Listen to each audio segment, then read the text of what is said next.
In this week's episode, we'll discuss the topic from 0 to 120, how a 24-year-old built a thriving martial arts school in under a year. Welcome to Black Belt Banter, the best podcast to help your martial arts school increase in profits and generate substantial revenue. I'm Jimmy Hong, and my co-host is Master Tony Chung. We are joined by Master Liam Guttmacher, 24 years young with a fourth degree black belt. Master Liam's journey has taken him from the Massachusetts state champion to founder of LG Martial Arts, where he focuses on acrobatic taekwondo and high-level gymnastics. But Master Liam's reach doesn't stop at the mat. With a thriving online community of 1 million followers and over 100 million views, he's inspiring martial artists around the globe, one viral combo at a time. Master Liam, Master Tony, welcome to the show. 1 million followers and over 100 million views. Wow, that's some accomplishment. I don't even have 100 friends on my Facebook account. Let's start there. Master Liam, you've built a massive following. Thank you, sir. Over 1 million fans and counting. What do you think clicked for people? What's been the secret sauce? I think maybe the most important thing is I feel like I'm relatable. I'm not some really like a bodybuilder. I'm not even super attractive. I just create content from my room and I go to my martial arts school and I'm making tornado kicks and 540 kicks. And I feel like any martial artist can relate to that and then they can see my progress too. Like the same type of tutorials and videos I made 3 years ago, I'm making now. And so I think people can just relate to just a everyday martial artist just trying to, put their content out there. And that's really helpful. Master Tony, actually, I'm sorry. Let's go back to Master Liam. With the traction, with all that traction you've built online, does that digital momentum translate into real world growth for your martial arts school? I wish it was that simple. I think it creates a super cool reputation, and anybody who finds my school through my website or social media might find it interesting. But my reach is global. So unfortunately, it's not, the local audience that I'd want to see. So I think it might help, but there's so many other things going on behind the scenes that I need to do to run my business that have nothing to do with social media. So, yeah, I think it enhances it, but it's not make or break. It doesn't give me a million students at the school. I still have to work hard and do what any, martial arts school owner would do, just like if they had no social media at all. Huh. So, with all that, Master Liam's million followers, Master Tony, are you secretly running like a Tojang TikTok I mean, no, empire I that mean, we don't know about? that's how I found How are I how found Liam, because I was looking online and I've been following him for years, and I was like, "Who's this kid?" It's in this triangular room. You would know if you Google Liam Gumacher. You know what I mean? You'll see all of his videos. You're like, "I've seen that kid." And then over the years, when I first watched, I'm like, "Okay." You see a lot of content creators online. A lot of them fizzle out, but this guy kept posting more content, and then obviously he worked in Cobra Kai. So when I saw his Cobra Kai content, I'm like, dang. And I mainly got a chance to watch a lot of his Cobra Kai content post Cobra Kai because I was like, they call it, you can't even come up for air. You're so busy. And when I finally connected with Liam was after he had posted, I'm going to be opening a martial arts school. So I reached out to him and I'm part of ASA. We coach schools to help them unlock their potential. We want you to be an industry leader. Anything we can do to help you, we'd love to help you. And, I started researching and realized he had over 1 million followers across all of his socials. And once you get to the level he's at, it's 0.1 billion views. It's nuts. And he was just so nice and so respectful. And I was like, man, how can I help you? I can tell you a lot of the stuff that I've done that hasn't worked over the years and some of the stuff that has worked. And he's just really smart. He's incredible. And I know because I work with a couple of different social media influencers. Alex Wong, I've been her coach, and she works for me for the last 8 years. And it's not that easy. It's a lot of consistency and posting. But then as I've seen Alex, her channel grow, Liam's has exploded even more. And Liam, he does these tutorials, and then he's gotten better as a martial artist. And now he's a man. He's not a kid. I think he's sharp. He's like muscles. He's flipping. He does MMA stuff. And then more so, he's a great teacher and he's just an awesome guy. Been working with Liam for just short of 10 months or so. And what a rock star. I can't wait for people to hear his story. Thank you, I sir. mean, Master Thank you. Liam, one of the big reasons we wanted you on the show is because you've done something pretty remarkable. You opened your Taekwondo school less than a year ago, and you've already grown to over 120 students. I mean, I've known schools that's been around a lot longer than that and that couldn't break 100. That's just such a huge growth in such a short time. Walk us through it. What sparked this journey? What made you decide to open your own school? And how are you able to do that at such a young age? Well, first off, thank you, both of you, such kind words. And coming from you guys, it really means a lot. I'm still such a beginner when it comes to this, and you guys are the experts. So it definitely, yeah, it means a lot. So I started karate actually when I was 5 years old, just at my, home martial arts school, home karate school, 5 minutes from my house. I was there for around 10 years. And it was fun. It was kind of another just after school activity. I was playing soccer, I was playing basketball. So I wasn't really thinking that could be a long-term career. A 1 year hiatus in my freshman year of high school to just try other sports like run track and cross country. But I had a yearning to want to go back, but I wanted to try something new. So my sophomore year of high school, I started Taekwondo for the first time, and I had my karate background. But as you guys probably know, all the styles are a little bit different, different hand position, and just from the very first day when I saw what they were doing, like spin kicks and jumping, it just seemed way more exciting than what I was used to doing for all those years. So yeah, I started Taekwondo when I was around 17 and I stuck with it for all the way till now. I think I knew during high school that it was going to be my passion. I wasn't the greatest academic student and I always wanted to be physical. So it was a great outlet for me to not only impact young children because I was not only taking classes but teaching, but a way to stay active too because being active is a super important part of my life. I was at this Taekwondo school for around 7 years and I really enjoyed it. It gave me a lot of experience. I, by the end, became almost a GM of the school. I was teaching the classes. We had an after school program. I was running the social media, signing up students. So anything you would need to know about how to run the school, I was doing that by the end. And we opened up a second location and I thought it was going to be, my school to run, but I had a little disagreement with the owner. So it was time to part ways and do my own thing. And sure enough, my childhood karate school's owners asked me to come take it over. So that was incredible timing. I thought I was going to have to, search far and wide in Massachusetts or even go to another state to Hmm. open up my school. But yeah, my childhood instructors were nearing the end of their tenure. They were looking to do something else and they asked me to take over their school. So yeah, that was pretty much 1 year ago. It was August 15th. So we're pretty much to the 1 year date.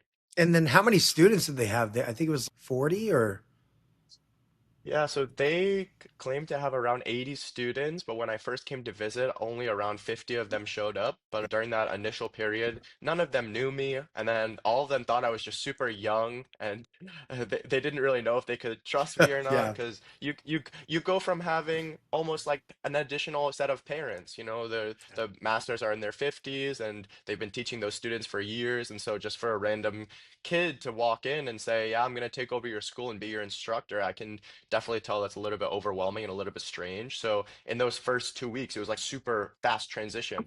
I found out in August, and then by September 1st, two Hmm. weeks later, I created my business.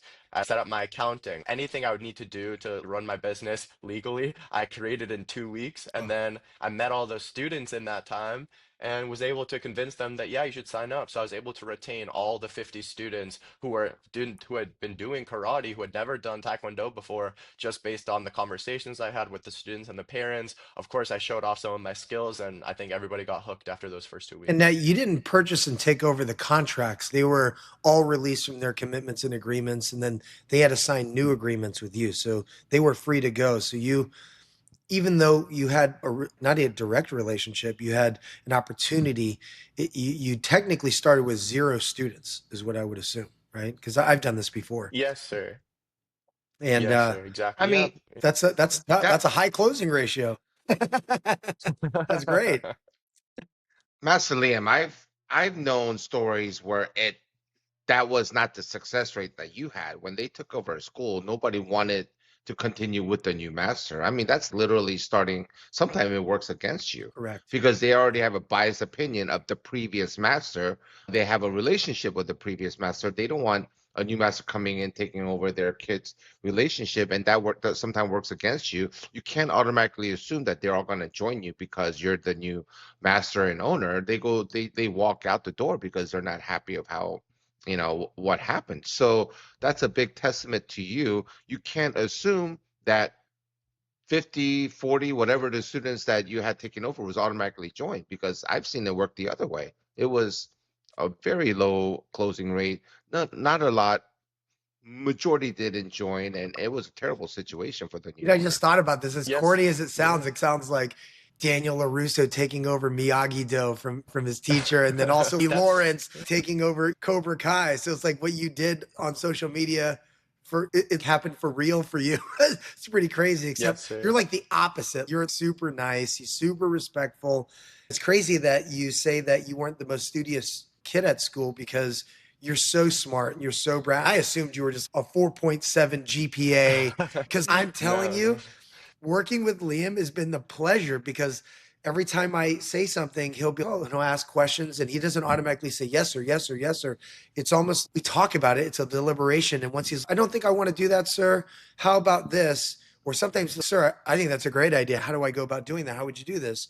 And then I'll try to be honest and say, I don't know. But literally every single thing that Liam has done he's got the Midas touch. So I know it sounds great to have 120 inside of 10 months or so, but wait till you see where he's at in 3 to 5 years. I'm telling you. Follow him on social media.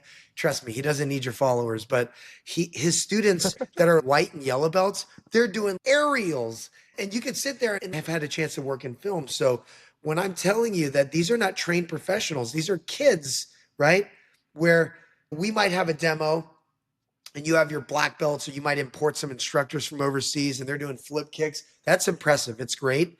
But when he does a demo, he just did a baseball, it was like a baseball game or something. But Yes, these sir. kids, Yeah.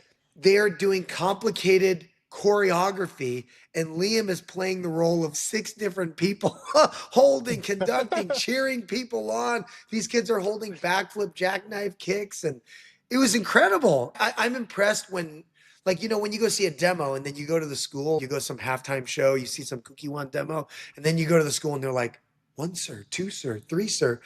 His students, you actually go to class and be like, we're doing cartwheels today. And then we're going to do one hand cartwheels and we're going to do aerials. And then he teaches what he shows you. And I think that's refreshing.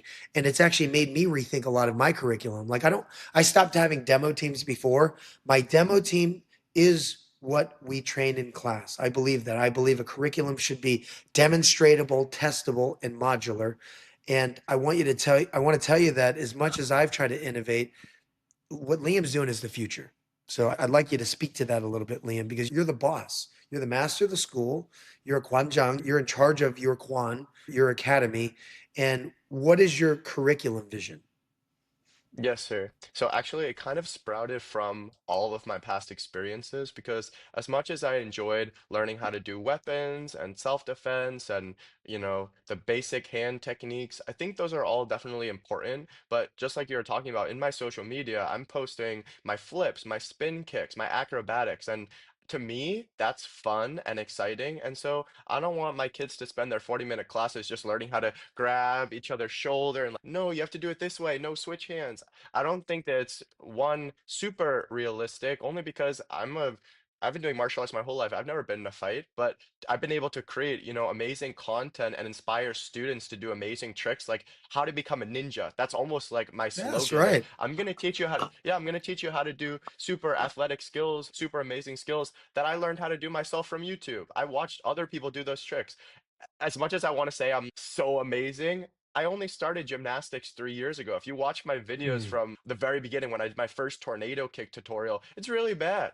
But it's kind of inspiring to go back myself to watch my old videos. But even for my students, I'll be like, go watch my board breaking from 2021 and watch it now. That was the every day creating videos, watching myself using film to make myself better. And so that's what I teach my students. I'll just give a very quick example. I have a girl who started to learn 540 hook kick and she learned it pretty fast, but every day she's just like, I want to get it. I want to get it. Why can't I get it? And I keep giving her feedback. Put your knee in this position, do it like this. And I'll just name drop Rebecca. I've was in my room at midnight recording this 540 kick over and over again for years to be able to tell you exactly how to do it. That's So right. as much as it would be great to get the instant gratification, Mm, this point of the training is not saying we need discipline, you need patience. It's just keep doing the kick, realize that if you don't practice, you can't make it. And then over that time, you'll be able to learn. So as much as it's just flashy and cool, there's a lot of values that I'm trying to instill with them through this type of education without jamming it down their throat. I just want them to learn through experience, and that's way more powerful than how many times I say it. preach it, preach it. Let's go. He even has adults. That's He had an adult. He has a bunch of like crazy high level trickers at his school because he has a spring floor, but he has regular adults. You had a 40-some-year-old adult. He never did martial arts and he was doing backflips. How long was he Yes, been sir. how long he been training? Sir, we had our grand opening, and at that time, I did my demo team. We had a whole bunch of super cool trickers, which is Taekwondo and gymnastics doing flips. And a week later, he's like, Liam, I saw the trickers. It was so inspiring. I want to learn how to do a backflip. So he had zero experience. His daughter is one of my students, and she's awesome. But this guy just did That's he awesome. did a backflip into a pool once, and then he's like, I want to learn how to do a real backflip. So from that day, zero martial arts experience. He just comes during open gym and we work on backflips. How old was he? He's 45. And he looked pretty big. He was like 200 pounds. He's a big Yeah. dude. Yeah, he's a pretty big dude, but his backflip is awesome. He has Dude, really that's awesome what tech. I'm I think when telling he you. gets it, yeah, it's completely true. So your question was about curriculum. So my curriculum is um gymnastics, very basic gymnastics for younger kids. So yeah, what we're saying, cartwheels, one-handed cartwheels, aerials, learning how to do flips, stuff like that, and then kicking, and then the taeguk forms. But we don't do self-defense, we don't do sparring. Minimally, we do basic blocking. The way we practice blocking is through their form. So we'll do the first two moves of a form to practice how to do a low block and punch properly. So our stripe system is, if you want to go to the next belt testing, your black stripe is be able to demonstrate the border breaking, which is some advanced kick. So for example, I have my white belts, my 4-year-old white belts doing a tornado axe kick Hmm. because they can learn how to do it. An axe kick, just stomp on the board after a month or so, they can already do it. So why not give them a challenge? And I have my yellow belts doing a 360 or 540 hook kick because they need to be challenged. And I think again, I learned through my experience that I don't want to feel suppressed when it comes to my skill development. Like, why wait until black belt to actually start improving your skills? Why not look like a black belt at yellow belt? So by the time you reach black belt, you seem like a master. Hmm. I think that I'm so convinced that my current yellow belts are going to be better than me in 3 years There was just like based on how there they're was an trained. article I read. It was, I think it was Grandmaster Greg Silva, I believe, Grandmaster Silva. He wrote it a long time ago and it marked me. It was like he had a bunch of stats and everything, but it said instead of having 300 students paying $100 a month, can you get 200 students paying 200 a month? And then you're driving so much value to these people that they look like 200 demo team members. It's almost like you have four Mm, demo teams. You have two A teams and two B teams. So yes, we're sir. having I think it was like have 150 students and they look like demo team members. And the reason I say that, some people that are listening to this podcast, you could be bothered by the Instagram and the social media TikTok generation, but let me tell you, he posts super consistently. He's very disciplined. He has clean content. He's super respectful in the comments, even though people are brutal sometimes, right? And maybe he's not wrong. You're like, no self defense, no weapons, no sparring. But you know what? As school owners, we share and comment and celebrate America's Got Talent, Cookie One Demo Team, World Taekwondo Demo Team. And what are they doing? They're literally doing what you teach in your Yes, curriculum. sir. So I'm not Yes, saying sir. we all need to do what Liam's doing, even though I'm incorporating. I recently, my 4 last hires are all martial art tricking stuntmen that came from Cobra Kai. And I'm incorporating exactly what Liam is talking about into my curriculum because I want to start having performance. I want to teach kids. It's great that you're a social media star. It's great that I've got a chance to work on Cobra Kai, but how does that affect regular class? And I agree with you. I used to fight in the ring. I wasn't the best fighter, but I had a lot of knockouts. Never been knocked out. And I've never been in a street fight. I'm the biggest chicken. People turn up, I'll just call the cops. I'm not trying to be in a fight. I'm not trying to have my people fight either. I want them to be able to defend themselves. And let me tell you, if a kid can do a no-handed cartwheel and has that body awareness, if an adult can do a backflip at 45 years old with 1 day of open mat training and just the will to do and the motivation to be like, I can do this, and the safety of a $20,000 spring floor that you put in there. And he's got the equipment, right? And the training.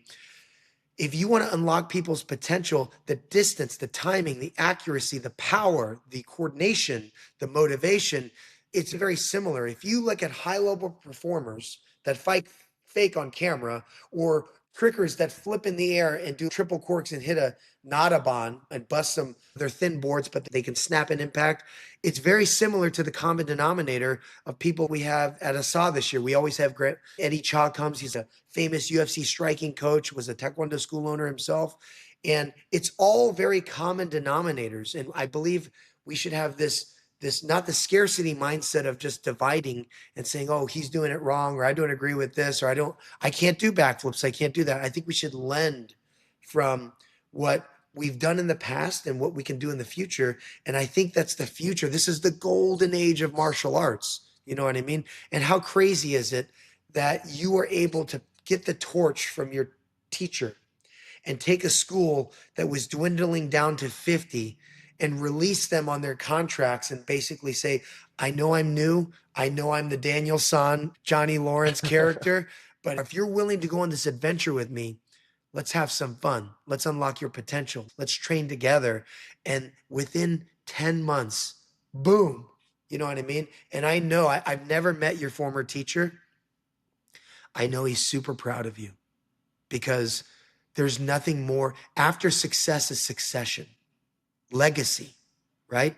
That school, are you still in the same facility? It's the same building I was in when I was It's five the years same old. building. It's the same building. And it's super, super important. Look, I'm so sorry. Here's my daughter saying hi, right? Here's my daughter, one of my 4 kids. All right. Legacy.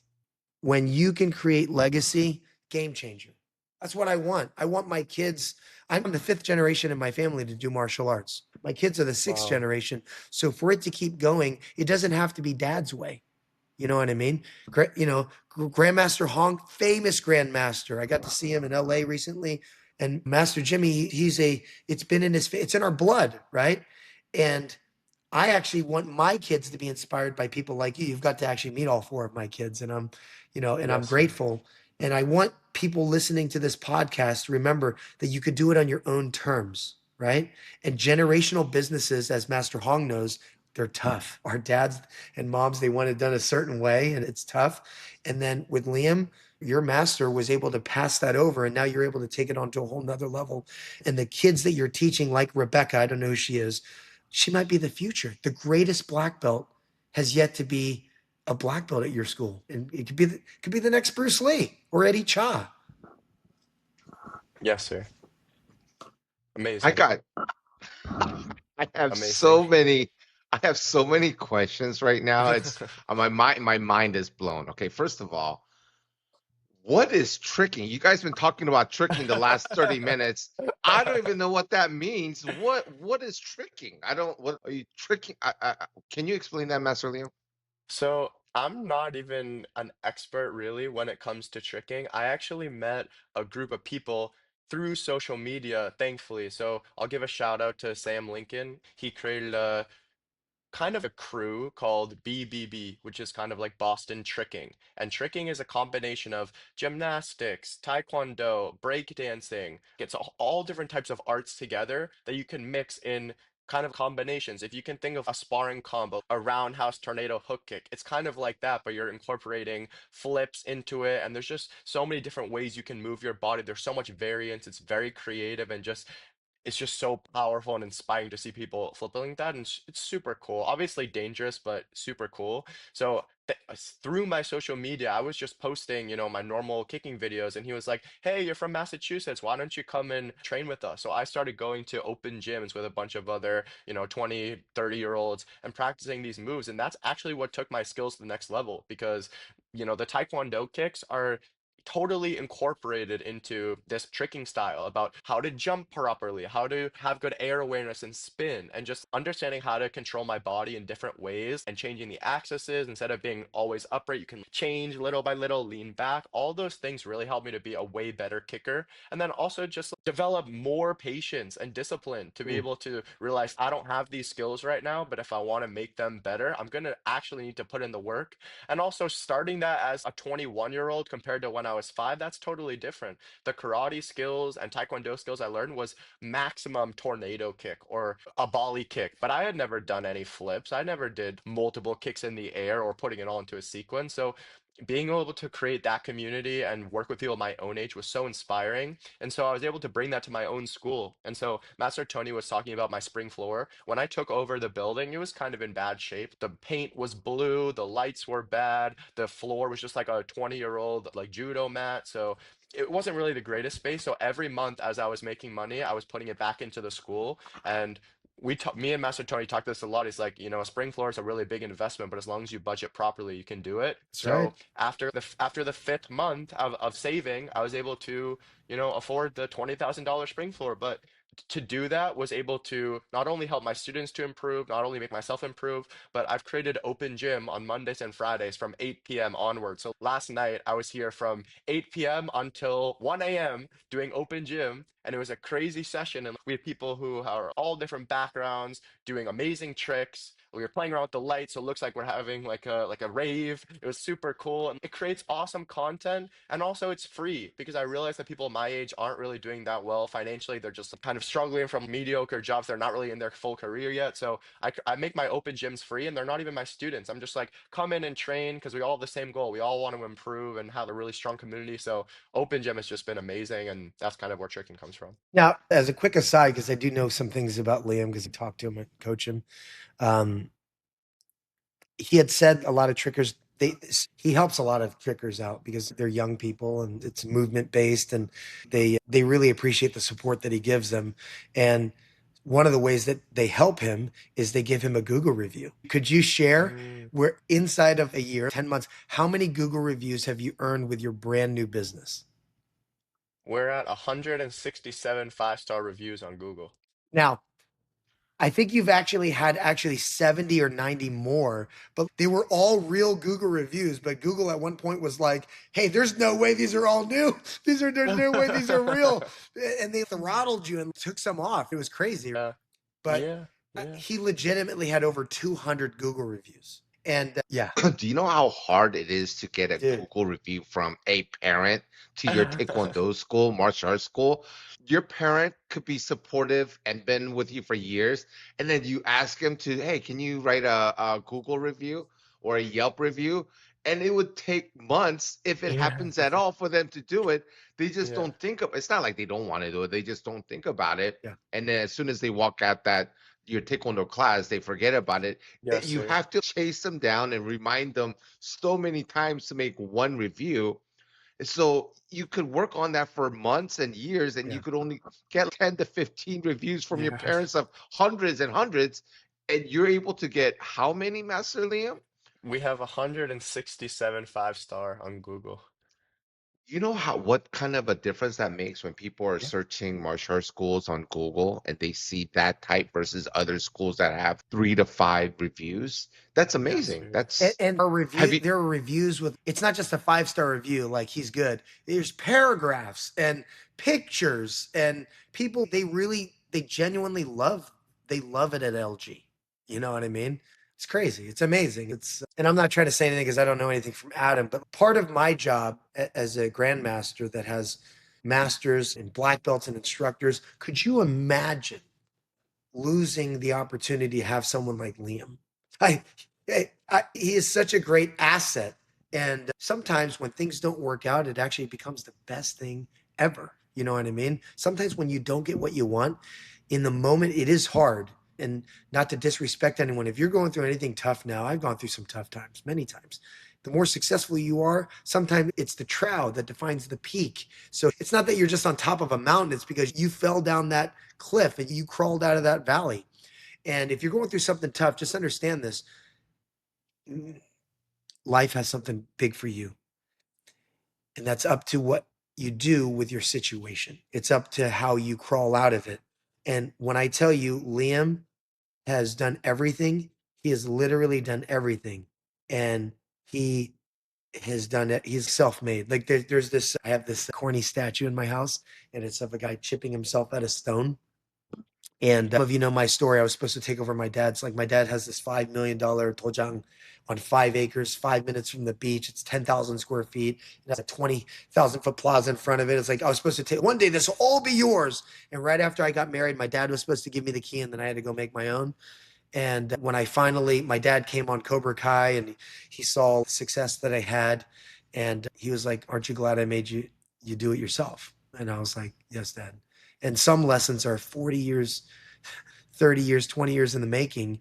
And if you're going through something tough right now, hang in there. Reach out to Liam, reach out to Master Hong, reach out to me, come to Asa. We want you to do well. And we're not gonna try to like tell you it's easy. We're not going to tell you that it's a gimmick. Unlock your potential, make a difference. What is your story? How does your story end? Is your story a tragedy? Nobody wants to watch that. Does it finish well? Right? A great movie can have incredible loss and challenge, but it can come out great. When I met Liam, he was at the beginning of something very exciting, but he had come out of something very difficult. He had professional crises, he had personal crises, he had a lot of different things. On the outside, it looks like you have, let me tell you, when you have 1 million followers on socials, they're brutal, they're nasty. You know what I mean? And for him to do what he's doing, I personally think it's a God thing. I think it's an amazing thing. And if you're listening to this, just hang in there and just know that in this economy, in this time, he's in a very expensive area. He's in Massachusetts, and he doesn't do contracts. You don't do contracts, sir. You don't No, do paid sir. in No, fulls. sir. You're I 23. also, How old are you? sir, 23? I'm 24. I Yeah, also don't tell do him. any upgrade. I don't have upgrade fees. I don't have like, I don't even charge for uniforms. Stop Like, if talking. people Stop ask it. me Yeah, for you nothing, can't stop.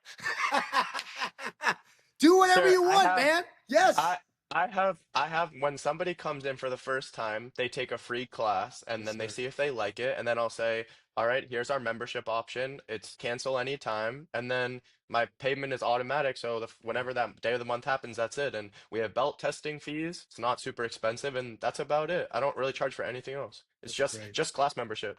And you Yeah. grew, I, if you understand, I'm so sorry, I, Jimmy wa- Young. He grew over the summer. He grew over the Yeah, summer. we had really good growth this summer. I was positive in I'm the telling summer. this time next year, Yeah. after working with Master Tony, you're going to have an upgraded program. You are going to have all this stuff that's going to be No, No, he's quite going to no, convert sir. great. me. No, That's going sir. to, Liam's going to convert. you're I'm Yeah. going going to to work. convert. I'm not, yeah, I'm going to work for him. I'm going to be following his advice. Well, just so that our listeners know, Master Liam is a client with ASA Consulting, where Master Tony has been working with them and growing his school in the past year. I mean, Master Tony, you've worked with all kinds of martial arts school owners Yeah, over the years with their own style and their pace of growth. correct. From your perspective, what is it about Master Liam, his approach, mindset, methods that allow him to grow so quickly and successfully? I could just give you examples, right? I do crazy stats, right? So I know a lot of people know statistics, but if you ask most people in the industry, I feel like I'm one of the leading people as far as metrics and stats. I have stats on stats. So when I started going through all of the KPIs and all of the keystone metrics as well, and I started getting that with Liam, I usually start building him a spreadsheet. That's what I do for all of my clients. Liam is my only client that has literally built his own spreadsheet, right? Because I use Excel, he uses Google Sheets, better than mine. Because it's like, just to give you an idea how good his spreadsheets are, I use billing companies, right? 5 locations. He created his own Stripe account and he handles his own billing. He created his own Google check-in system with, it's hard to explain, but he built his own check-in system with Google Sheets. He has no fees. And I'm like, don't be cheap. But when I was telling him, I looked at his stuff. It's actually not about being cheap. It's just he does it because he figures it out. And I'm not trying to get political or anything, but for him to not get good grades at school, it just tells you that school's not for everybody. You know what I mean? He is one of the smartest, like, because you have to be a little lazy too. You can't just be like some Light turns on, hit the button. GMC tells me to do this. I'm going to incorporate my stat sheet. He thinks, and I don't believe in that, or I think I can figure something out better. And he is the American dream. He is an entrepreneur. He was an employee making less than my part-timers, to be honest with you. And now now he's a six-figure earner inside of 10 months. Life-changing. When I meet with Liam, we're not just talking about how to enroll people. He's already raised thousands of dollars for schools with big checks and did the poster. Go to his website. And then he's already booked those same four programs again for this year and next year. And just to give you an idea, he literally does everything, but he doesn't just do what I tell him to do. He understands it and he incorporates it and he makes it his own. That is the ultimate. I feel blessed. Some of my clients are like, thank you so much. I'm grateful for Liam because I don't know what I'm doing all the time because I'm like, I don't wrap off ABC 1, 2, 3. This is how you do it because this is what we did 15 years ago. I share with him some of the ways I'm fishing, how I fished successfully in the past, how I use metrics in the future, using math, and his logic is is great. And then he just does everything that I say to do, and he does it super well. And I'm just grateful. And he's given me a lot of ideas. So Wow. he's Thank you, really sir. smart. And you are highly intelligent and highly effective. And if you just stay on the track that you're on, because I've told him, I was like, don't get sick. Don't break. He has no employees, right? He has adult black Oh, belts, you kid black belts. He did everything by himself, amazing. teaching the feeder programs, marketing. He has a demo today at a farmer's market. And I was like, Yes, sir. right before the call, I was like, Liam, farmer's market, what time's the demo? He goes, I was like, it's Tuesday. And he goes, it's at 2 o'clock. And I'm like, 2 o'clock, no kids are going to be there. And he goes, moms are going to be there. And I'm like, That's "Dang, this guy, he's good. Wow, that's sir, amazing. thank you for that. That was You're welcome. amazing. You're welcome. I believe in you. Well, Master Liam, again, you essentially started with zero students and had the challenge of convincing and converting the 50 existing karate students into your new Taekwondo program. I'm Yes. curious, at what point was your break even income? What was that, the 50 student Mm, mark? And from that number, how, or was it lower or higher? What did it take to reach that break even point? Did you did you know that number, or did you just go in there so blindly?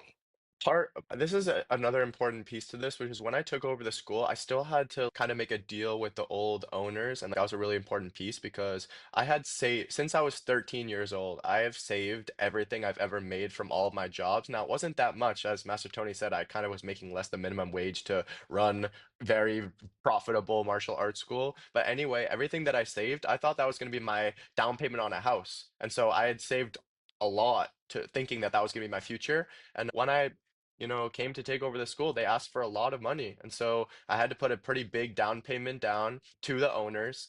And then I had to figure out, okay, if I retain 20 students or 30 students with the current rent, utilities, would I break even? And so pretty much without being able to now also I told you the space wasn't really in great shape, so just to break even and also not even to pay myself anything was pretty much those 50 students. And then as I was making a little bit more, I was gaining 2 or 3 students here and there. It was just going all back into it. So the first month we repainted, the next month we fixed the lights, the next month we fixed the plumbing, the month after that I did a saving, and then one more month of saving, and then I got the spring floor. So pretty much since February or March of this year, I've been just like making, putting back in, making, putting back in. And I am now profitable, but I'm always finding something to get. It's another crash mat or a Yeah. new martial arts supplies. I'm always trying to innovate and figure out how to make the business better. And I know one day I'll make it back, but this still feels like my growth period. So I'm not really concerned about paying myself. It's more And about, he's at creating a the really best good target. environment. Like when we sat down initially, we had year one target, year two, year three, and then we focused on year one. He's exceeded that. We have a billing target. And it's important to understand that Liam is in a financial state where he's got a lot of discipline, right? We don't just teach discipline, we have to live it. Liam has the physical and the financial discipline. And then we would go over it. And I was like, hey, man, you're spending a lot of money. Are you sure you want to do that? He goes, yes, sir. Because he understands the value of your business. A business has value, right? So you can take that money and he can go on vacations. He can buy a nice car. He can go eat dinner and take a girlfriend out and go pop bottles and go crazy, but he wants to invest his money in asset producing income producing assets. And I think it's genius. It's just most people don't have the discipline. Literally, I wish I had that approach. And as we know in business, it's not what you gross, it's not even what you net, it's what you do with your net. You know what I mean? Does your net affect your net worth positively or negatively? And we talk about five things, right? All my clients, right? I even talk to my kids about this and my staff, of course. Steady income. And then you want to work on increasing that income, right? And then there's tax strategies and stuff, but steady income, increase it. Then step two, right? Which is you need to make sure that you focus on really having a good budget.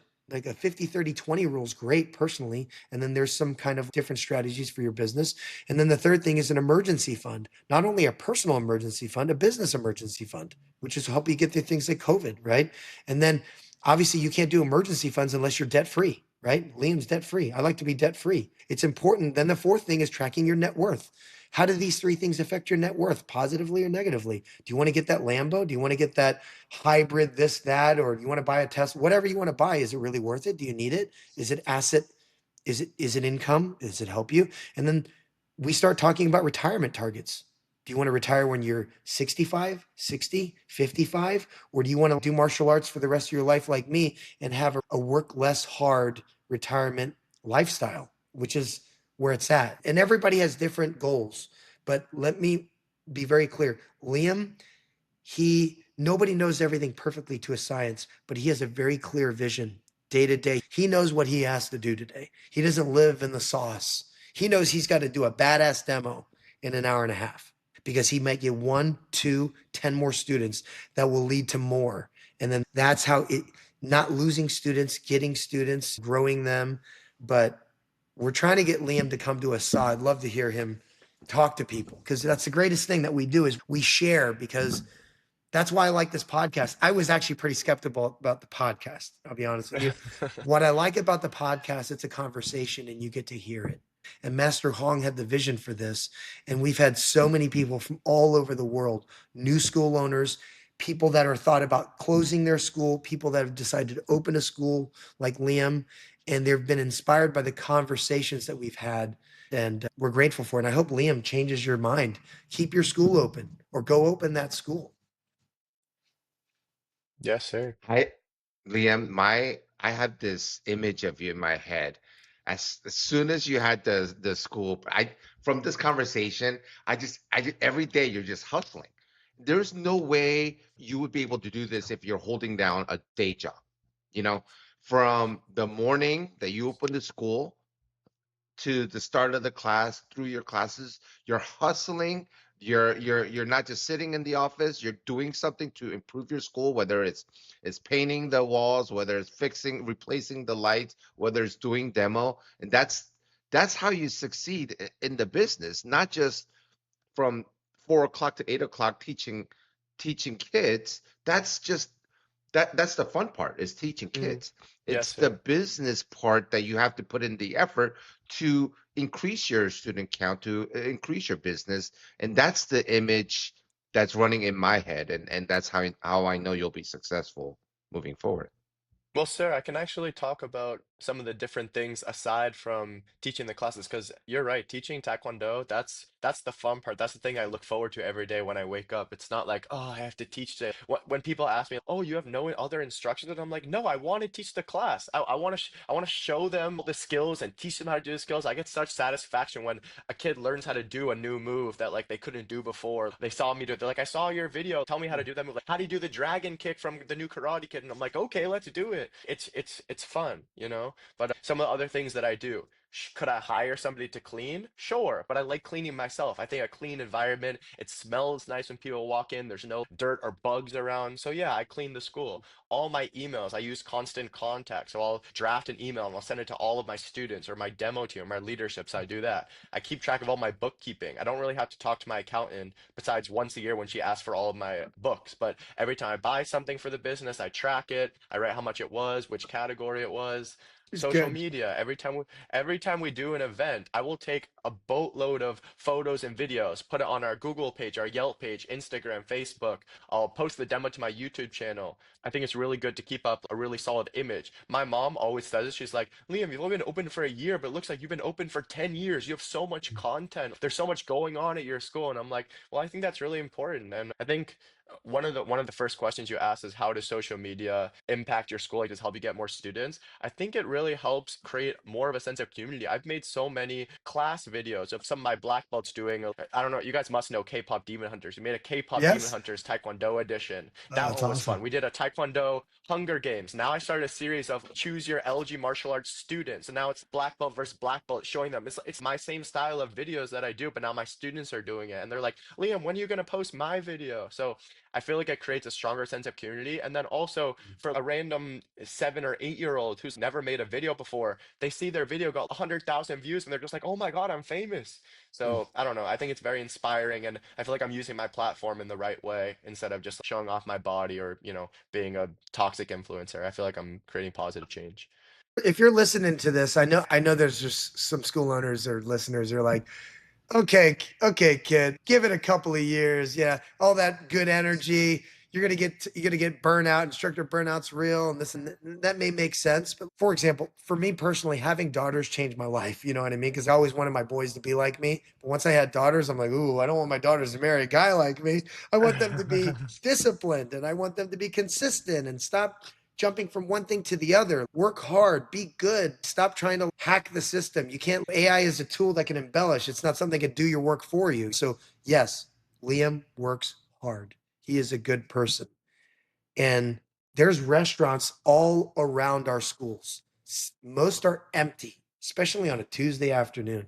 Some restaurants, as their food is fire, they don't even have good seating. There's a place right here in Atlanta called Heirloom Barbecue, and it's a Korean lady and a guy from Texas, and they made this fusion barbecue. It's always one of the top 20 barbecue places in the country. It's amazing. It's a Korean and Texas barbecue mixed, and it's part of a gas station. There's no sit down place, and they have a line of 20 to 40 people every single day, and they always sell out. And if your food at your school is that good, that's what you're going to have. So if you're listening to this and you want to know what marketing strategy, Liam does no paid ads. He does No no paid paid ads. ads. Nope. What? Nope. He Yeah, doesn't no paid advertise. He doesn't ads. waste that money. I do paid ads. So there's nothing against paid ads. Everybody I know does pay that. That's not No wasted paid money. Wait, That's ads. wait till he will do it at some point, right? He will do some more advertising, but he just started. He's only one person. He will hire people. He has people in a pipeline that we're talking about building his team, right? Yes, some of you are listening to this. You're like, yeah, kid, yeah, okay. Anybody can get 120 students in 10 months. I signed up 60 students in 1 month one time. Humbly, sir, ma'am, whoever's saying that, thinking that to yourself right now, what do you do? What did you do recently? I didn't have one school that signed up 120 people in 10 months, the last 10 months. Liam did. So I want to grow. So I'm not going to sit on my laurels and on my past work and think that I'm all set, because if you start thinking you've arrived, you're done. You know what I mean? And I want to grow. So I'm watching people like Liam. I'm encouraging him. I want to learn from him, and I want to be around people like that bring out the best in me, because economy's tough. I, I have so many. Okay, the last section, and I mean, we could talk. I feel like we could talk about this all day, but there is a time limit. Liam's got to go to a Yeah, farmer's market I have to go to my demonstration. Who's demo. who's demonstrating with you? It's all of my black belts that started a year ago. Dude, that's awesome. So how did you That's get awesome. black? How old are these kids? The age range is from 8 years old to 13. But it's 2 o'clock in the afternoon. Are they been taken out of school? Like, how do you do that? So for most people, school starts tomorrow or next week, thankfully, and I think that's why we planned it in advance like Oh, that. But got it. I've been very thankful to the parents because it's still like during work hours. So I told them very far in advance and said, if you can't make it, I totally understand. So we only have one girl who can't make it, but I'm having a fill-in, like somebody to come in to take her spot. So we're able to do the same demo we did last week. Incredible. My kid's school started last week or a week and a half ago, Oh, so that was like, oh, That's okay, awesome. okay. I'm sorry. Last subject, and then let's call it a wrap. I know Master Liam has to go, but we're definitely heavy back on Master Liam. Yes, sir. Okay, so you're the only school I know that does not teach sparring. I mean, Oh. that's mind blowing, you know? Anybody listening to this, like, no sparring school. I'm just thinking the kids that come in, they were always interested in Taekwondo. They come in and they see all these acrobatic movements and tricking, whatever that is, and they must have been mesmerized, but like, oh, I want to be a part of that. Just by seeing your class, they must have been already, because it's such a aerial high performance like technique that they want to be a part of that. They're not seeing a classroom where they're doing a horse riding stance for 15 minutes, right? Like, what 7-year-old would want to be a part of that? But when they see kids cartwheeling, tumbling, 540s, they're like, Mom, Dad, get me into that class now. Yes, sir. Is that a right assumption, or am I totally off base there, Marcelino? Well, that is definitely true. I said this before, but I think my biggest inspiration to create the program that I have now is one, because it's my passion. The reason why I create the videos I do is not because I think it's viral content, it's because what I like to do. I don't think that if I posted sparring tips and tricks, or if I did say videos, that not only it wouldn't do well, but I would be so bored making those videos. That's the one part. The other thing is, I mentioned that I haven't been to street fight before. I don't personally, many people might like in the comments hate me for saying this, but I don't think children should be learning how to fight. I use my martial arts school as an outlet to do physical activity, but in truth, the values that I want to teach my students, as we've talked about, are like respecting your parents, following the rules at school, having discipline and patience, having a positive attitude, how to set goals. All of those values that I want to teach are done through the process of learning these super cool, fun tricks. But if every day when they come in, they're putting on their gear and being aggressive, I feel like that's the person who's going to go to their school and start beating up on kids. I don't want to create bullies. I want to be the person who's mature for their age and then is doing well in school and is a leader in their community. And I feel like the only way to do that is by instilling the values that you want those people to emulate. So one, I have to do that myself, lead by example, but also not put them in a situation where it feels like they have to be aggressive. So any parent, I haven't really had a lot of complaints, but any parent who is like, why don't you do self-defense? Why don't you do sparring? I was like, okay, we literally had this 2 weeks ago. One of the moms I've known for a while is like, why don't you guys do self-defense? Can you please teach them what happens when somebody punches them? And I was like, okay. So I was like, Eloise, come over here. I'm gonna punch you. I want you to dodge and roundhouse kick. I did a punch. She dodged, and it looked like she was gonna knock me out. And her mom's like, whoa.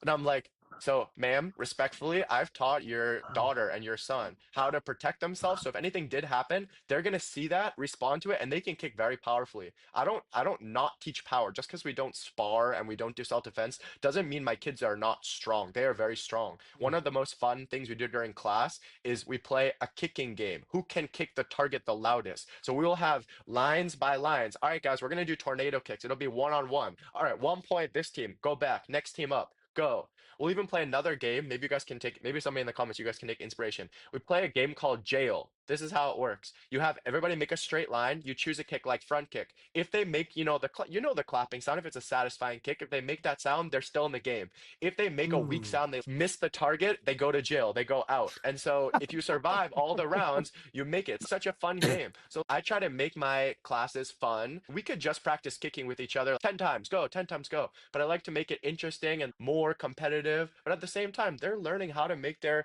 kicks very powerfully. If I said, all right, guys, we're going to spar today, I think they could do well. It's just So not what I how do want you to be teaching them. how do you win jail? So if you have 10 kids in a line, they do a right leg Nadaban, they all they, Yep. they all go, then you do the left leg, you keep changing the kicks until there's one kid left. Yeah, yeah. Well, so for Nice. example, let's say I we're like doing, yeah, that. let's say we're doing right, yeah, right leg front kick. You have everybody go. Let's say it's 4 people get out on the first round, 2 people get out on the last round. You have one player left, they get the point. Everybody back in, now left leg. And we go all the way up. We do front kick, jumping front kick, round, jumping round, Oh, double that's round, that's tornado, fun. I like 360, that. 540. The hardest part is when you get to 540 kicks and you're like, I don't know how to do a 540 kick. And I'm like, do it, try it. And that's just how it goes. The way I get out of jail is with my get out of free jail card from the Monopoly board set. Someone's gonna give me the get out of 540 kick card. Someone's gonna, That's yeah, Oh, that's awesome. yeah. But yeah, Uh, that yeah. is Massively. I'm telling you, you really do have something there because you can be a traditional martial arts school and but not have to be the way that we learn. Master Tony and I learned from our fathers of a long stance and for however long part of the class. It just doesn't resonate with kids nowadays. Right. And you are more relatable to them than Master Tony and I am. So you really do have something there. I think it's gonna it just explode and we're I'm that Master Tony's gonna be with you every step of the way. I'm gonna enjoy the show as you grow. And let's wrap there on today's episode of Black Belt Banter.